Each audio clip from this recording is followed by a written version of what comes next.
എല്ലാവർക്കും ഒരു നല്ലൊരു ദിവസമാണ് ഇന്നത്തെ ദിവസം. എല്ലാ ദിവസവും നല്ലതാണ്, പക്ഷെ നമ്മൾ ആരും അതിനെ നല്ലതായിട്ട് കാണാറില്ല. അപ്പൊ ഇന്നത്തെ നമ്മുടെ വിഷയം എന്താന്ന് വെച്ചാൽ പുണ്യം, പാപം. നമ്മൾ എല്ലാവരും വിചാരിക്കുന്നു നരകം എവിടെയും ഉണ്ട്, സ്വർഗവും എവിടെയും ഉണ്ട്. പക്ഷെ ഞാൻ പറയുന്നു നിങ്ങളുടെ അടുത്ത്, സ്വർഗവും ഇവിടെയാണ്, നരകവും ഇവിടെയാണ്.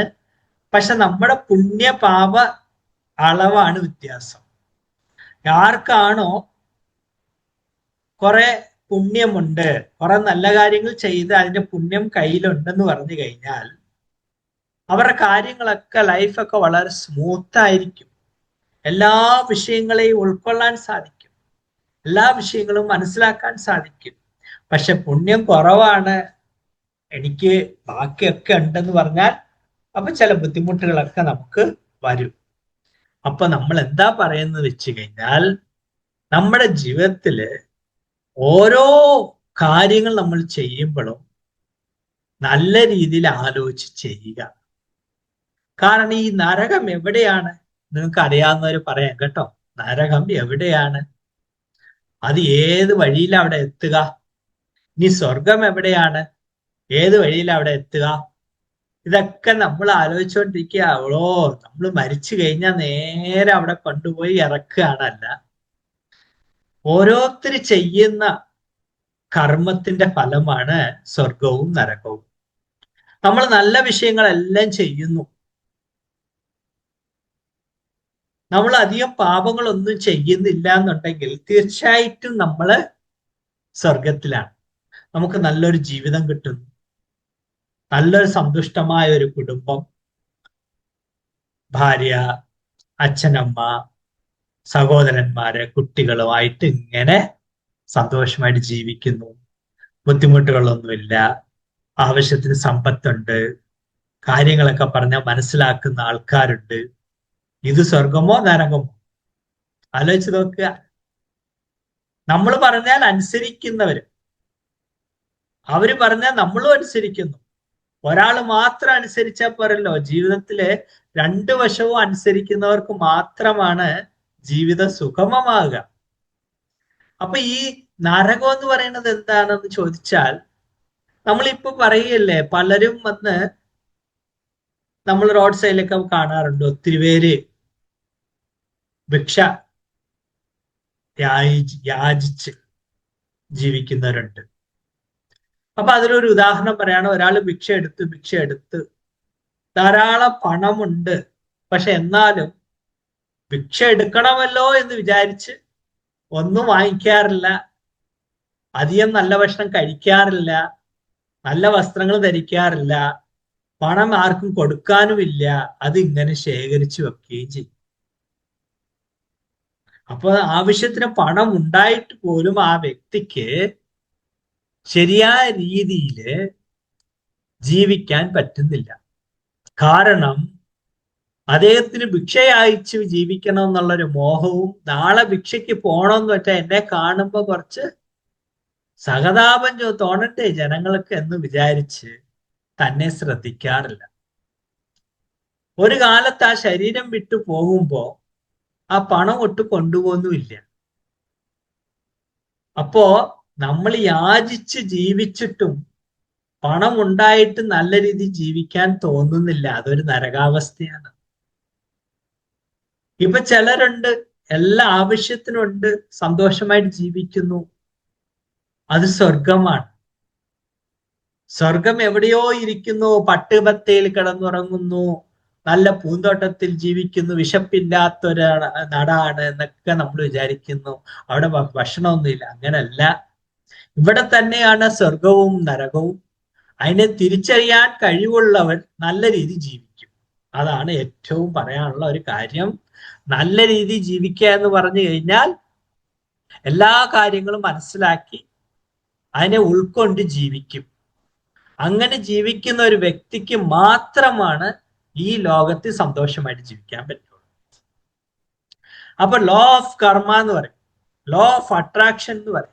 നമ്മുടെ മനസ്സിൽ എങ്ങനെയാണോ നമ്മൾ ആലോചിക്കുന്നത്, ആ ആലോചന നമ്മുടെ ജീവിതത്തെ നയിക്കുന്നു എന്ന് പറഞ്ഞാൽ അത് തെറ്റില്ല, അത് ശരിയാണ്. പക്ഷേ നമ്മളുടെ പ്രവൃത്തി എങ്ങനെ ഇരിക്കുന്നു, നമ്മുടെ പ്രവൃത്തി ഏത് രീതിയിലാണോ ആ രീതിയിലാണ് നമുക്ക് ജീവിക്കാൻ പറ്റുക എന്നുള്ളത് നമ്മൾ മനസ്സിലാക്കിയിരിക്കണം. ഇന്ന് പലരും എന്നോട് ചോദിക്കാറുണ്ട്, സ്വാമിജി അങ്ങ് എപ്പോഴും ഇങ്ങനെ സന്തോഷമാണല്ലോ, ചിരിച്ചുകൊണ്ടും പുഞ്ചിരിച്ചുകൊണ്ടും അങ്ങനെ ജീവിക്കുന്നു, അതെങ്ങനെ സാധിക്കുന്നു? അത് ഞാൻ തീരുമാനിച്ചതാണ്. ഞാൻ സന്തോഷമായിട്ടിരിക്കണം, ഞാൻ എല്ലാവരോടും സന്തോഷമായിട്ട് സംസാരിക്കണം എന്ന് ആഗ്രഹിക്കുന്നു. ആ ആഗ്രഹമാണ് എനിക്ക് സഫലമായത്. പക്ഷെ നമ്മള് ജീവിതത്തിലെ കുറെ നല്ല കാര്യങ്ങൾ ചെയ്താൽ നമുക്ക് സന്തോഷം വരും. ഇപ്പൊ ചിലര് പറയും, ഞാൻ എല്ലാവർക്കും നല്ലത് ചെയ്തു, ആരും എന്നെ ശ്രദ്ധിച്ചില്ല, എന്നെ സഹായിച്ചില്ല, എന്നെ ആർക്കും വേണ്ട, ഞാൻ നല്ലത് ചെയ്തതല്ലേ. അങ്ങനെ വിചാരിക്കണ്ട. നിങ്ങൾ ചെയ്ത നല്ലതിന്റെ പുണ്യം നിങ്ങളുടെ അടുത്ത് വന്നിരിക്കും. നിങ്ങൾ ചെയ്ത നല്ല വാക്കിന്, നിങ്ങൾ സംസാരിച്ച നല്ല വാക്കിന് നിങ്ങൾക്ക് നല്ലത് കിട്ടിയിരിക്കും. അതിന് യാതൊരു സംശയമില്ല. അപ്പൊ ചിലര് പറയും, അധർമ്മം ചെയ്യുന്നവരൊക്കെ നന്നായി ജീവിക്കുന്നുണ്ടല്ലോ അവിടെ. പക്ഷെ നമുക്ക് അങ്ങനെ തോന്നുന്നതാണ്. ശരിക്കും ഒരു വ്യക്തിയുടെ അടുത്ത് ചോദിച്ചു കഴിഞ്ഞാൽ അയാൾ സത്യം പറയില്ല എന്ന്. അധർമ്മം ചെയ്യുന്നവരെ എപ്പോഴും വേദനിച്ചു കൊണ്ടിരിക്കും, എപ്പോഴും സങ്കടപ്പെട്ടുകൊണ്ടിരിക്കും. അവർക്ക് സന്തോഷമായിട്ട് ഒരു വാക്ക് പറയാൻ പറ്റില്ല, പേടിയായിരിക്കും, ആലോചനയായിരിക്കും. പക്ഷേ ശരിയായി ജീവിക്കുന്ന ഒരു വ്യക്തിക്ക് ഒന്നിനെക്കുറിച്ചും കൂടുതൽ ആലോചിക്കേണ്ട, ഒന്നിനെക്കുറിച്ചും കൂടുതൽ തലയിട്ട് പോയിക്കേണ്ട. അപ്പൊ ജീവിതം വളരെ സുഗമമായി ജീവിക്കണമെന്നുണ്ടെങ്കിൽ നമ്മൾ ചെയ്യുന്ന കാര്യങ്ങൾ നേർമയുള്ളതായിരിക്കും, നേരായതായിരിക്കും, അല്ലാതെ കുറുക്കു വഴികളായിരിക്കരുത്. അതുകൊണ്ടാണ് നമ്മൾ പറയണത്, നമ്മുടെ മനസ്സില് നമ്മൾ എല്ലാ വിഷയങ്ങളെയും പവിത്രമായി വെച്ചുകൊള്ളുക, പവിത്രമായി ജീവിക്കുക. അപ്പൊ നമ്മുടെ ജീവിതം എന്താവും? നന്നാവും, നല്ലതാകും, സന്തോഷമാകും, വളരെ ഫലപ്രദമാകും. അതുകൊണ്ട് നമ്മുടെ ജീവിതത്തിൽ ഓരോ ദിവസവും നമ്മളെ തിരിച്ചറിയുക. ഞാൻ എന്ത് ചെയ്യുന്നു, ഞാൻ എന്ത് പറയുന്നു, ഞാൻ എന്ത് കഴിക്കുന്നു, അതിനൊക്കെ മനസ്സിലാക്കുക. പിന്നെ നമ്മൾ ചെയ്യുന്ന കാര്യങ്ങളൊക്കെ ആർക്കും ഉപദ്രവമില്ലാത്ത ഒരു കാര്യവും ആർക്കും ബുദ്ധിമുട്ടില്ലാത്ത ഒരു കാര്യവുമാക്കി മാറ്റുക. അതാണ് ഏറ്റവും വലിയ കാര്യം. അപ്പൊ ഈ ലോകത്ത് പാപപുണ്യം എന്ന് പറയുന്നത് ഈ ലോകത്തുണ്ടാകുന്ന നമ്മൾ ചെയ്യുന്ന കർമ്മങ്ങളാണ്. എന്താ കർമ്മം? നമ്മൾ നല്ലത് ചെയ്തുകൊണ്ടിരുന്നാൽ സ്വർഗവും, നമ്മൾ ആവശ്യമില്ലാതെ ഒരാളിനെ ബുദ്ധിമുട്ടിക്കുകയോ ഒരാളിനെ ആവശ്യമില്ലാത്ത വാക്കുകൾ ഉപയോഗിക്കുകയോ അല്ലെങ്കിൽ അടുത്തവന്റെ സ്വത്ത് നമ്മൾ തട്ടിപ്പറിക്കുകയോ, ഇതൊക്കെ ആണ് സ്വർഗവും നരകവും തീരുമാനിക്കുന്നത്. അപ്പൊ നമ്മൾ ചെയ്യുന്നത് നല്ലതായിരുന്നെങ്കിൽ, നമ്മൾ ചെയ്യുന്നത് നമുക്ക് തന്നെ സന്തോഷം തരുന്നതായിരുന്നെങ്കിൽ നമ്മുടെ ലൈഫ് തീർച്ചയായിട്ടും മാറും. അപ്പൊ അത് മാറ്റണമെങ്കിൽ എന്ത് ചെയ്യണം? നമ്മള് എപ്പോഴും നമ്മളിൽ തന്നെ ഉണ്ടാവുക. അപ്പൊ ഈ ലോകത്ത് നല്ലത് ചെയ്യുന്നവർക്ക് സ്ഥാനമില്ലല്ലോ എന്നൊക്കെ പറയും. അത് പറച്ചിലാണ്. പക്ഷെ അത് ശരിക്കും അത് നമുക്ക് ഒരനുഭവം വരുമ്പോഴാണ് അത് തിരിച്ചറിയുക.